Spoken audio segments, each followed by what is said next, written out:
BJP के प्रदेश अध्यक्ष दिलीप जायसवाल को जिस तरीके से प्रशांत किशोर ने घेर दिया है, उसके बाद से बीजेपी के प्रवक्ता और साथ ही साथ नेता, जी हां, जो प्रदेश के बड़े नेता हैं वो सख्ते में।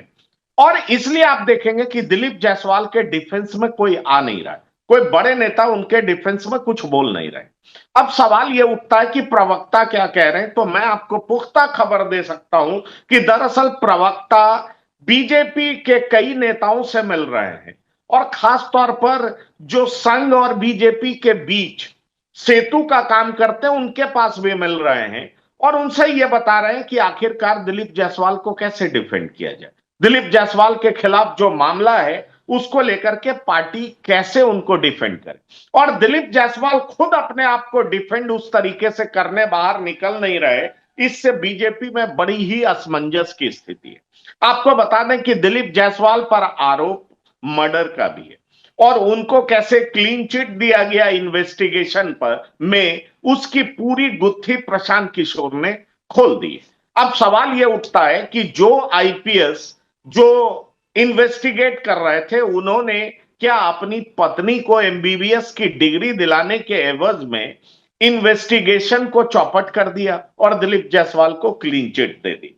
दरअसल जन स्वराज पार्टी तो यही बात कर रही है और उसके बाद जो पब्लिक परसेप्शन बिल्ड हो रहा है उसको लेकर के बीजेपी सख्ते में।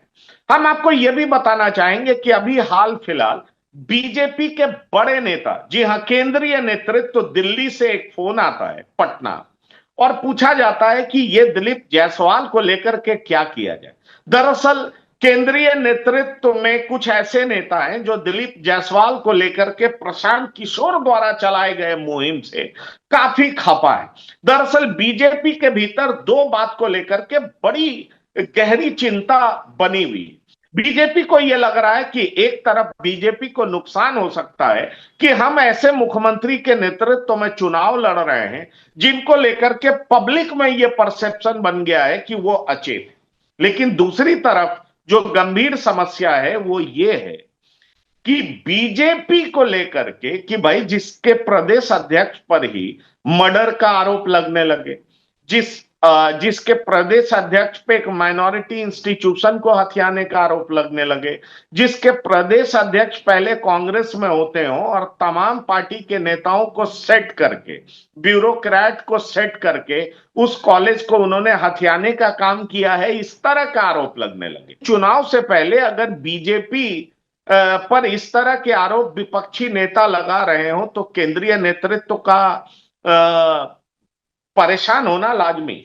और केंद्रीय नेतृत्व इस बात को लेकर के मंथन कर रहा है कि आखिरकार दिलीप जायसवाल का किया क्या जाए, क्या दिलीप जायसवाल को हटा दिया जाए, दिलीप जायसवाल को हटाएगा कौन, इसको लेकर के भी ये चर्चा बड़ी तेजी से चल रही है। पर हम आपको ये बात बता सकते हैं कि जिस तरह प्रशांत किशोर ने इस मुद्दे को सामने रख करके बीजेपी को घेर दिया है, उसके बाद से प्रदेश इकाई के बीजेपी के बड़े नेता इस मुद्दे पर कुछ भी बोलने से बच रहे हैं।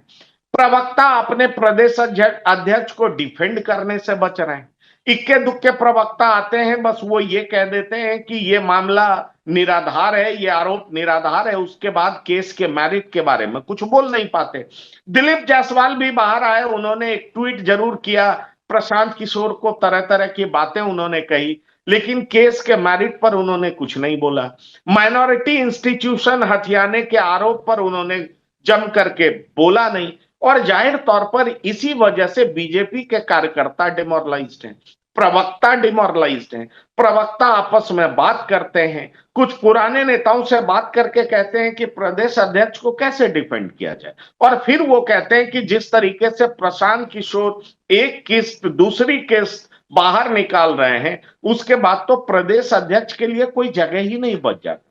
पार्टी इस स्थिति में कैसे चुनाव के लिए जाएगी, पार्टी को कौन बचाएगा, और इसकी चिंता अब केंद्रीय नेतृत्व तक पहुंच जाती है। और मैं आपको यह बता सकता हूं कि इसको लेकर के, जी हां, इसको लेकर के केंद्रीय नेतृत्व के एक बड़े नेता ने बिहार में फोन लगाया और उन्होंने पूछा कि क्या किया जा सकता है, इसका आखिरकार कैसे इस स्थिति से निपटा जाए। और खबर उनके पास यहां तक है कि प्रशांत किशोर सारा प्रूफ लेकर के बैठे हैं। अब वो तीसरी किस्त जब निकालेंगे तो बीजेपी की और किरकिरी होगी। और प्रशांत अगर इसी तरीके से बीजेपी का डेंट पहुंचाते रहे तो चुनाव में स्थिति क्या होगी। और यकीन मानिए, ये बात जब दिल्ली से फोन आता है और जब बिहार में एक नेता से पूछा जाता है तो वो कहते हैं कि आखिरकार इनको इनको प्रेसिडेंट पार्टी प्रेसिडेंट बनाया गया तो क्या सोच करके बनाया गया। पार्टी सत्ता में है, पार्टी के पास पैसे की कमी नहीं है, तो फिर पार्टी अपने कार्यकर्ताओं पर ध्यान क्यों नहीं देती है, पार्टी अपने नेताओं पर ध्यान क्यों नहीं देती है। ये जवाब है। मैं नाम नहीं लेना चाहूंगा क्योंकि दिल्ली के किस नेता ने बिहार में फोन किया और बिहार के कौन से लोग ने ये बात कही, इसमें मैं नाम नहीं लेना चाहूंगा। लेकिन मैं आपको इतना बता सकता हूं कि दिल्ली में दिलीप जायसवाल को लेकर के भी कौतूहल है, असमंजस है। बिहार का चुनाव कैसे जीता जाएगा इसको लेकर के चिंता है। प्रशांत किशोर जिस मुद्दे को उठा रहे हैं उसको देख करके कहा जा सकता है कि प्रशांत किशोर ज्यादा नुकसान बीजेपी को पहुंचाते हुए दिख रहे हैं। ऐसे में सवाल उठता है कि बीजेपी जैसी पार्टी का प्रदेश अध्यक्ष घिरा हुआ हो, आरोपों से घिरा हुआ हो, और जवाब बीजेपी पूरे तरीके से दे नहीं पा रही हो, तो चिंता होना लाजमी है। प्रशांत ने वही हिट किया है जहां प्रशांत को हिट करना चाहिए।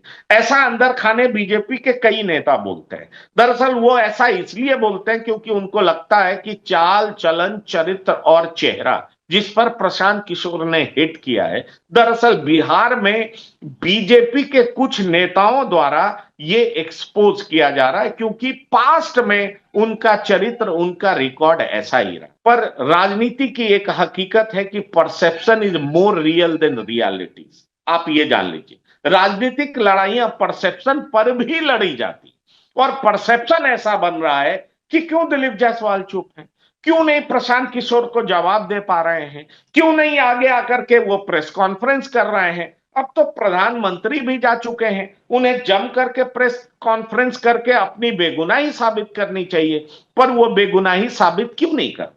इस पर जवाब आता है कि वो इसलिए नहीं कर रहे हैं क्योंकि प्रशांत किशोर तीसरी किस्त भी लेकर के बैठे। जिस दिन वो प्रेस कॉन्फ्रेंस करेंगे, इस बात पर ज्यादा बोलेंगे, प्रशांत किशोर तीसरी किस्त भी सामने रख देंगे और फिर ऐसी स्थिति हो जाएगी जिसका जवाब देना बीजेपी के लिए मुश्किल हो जाएगा।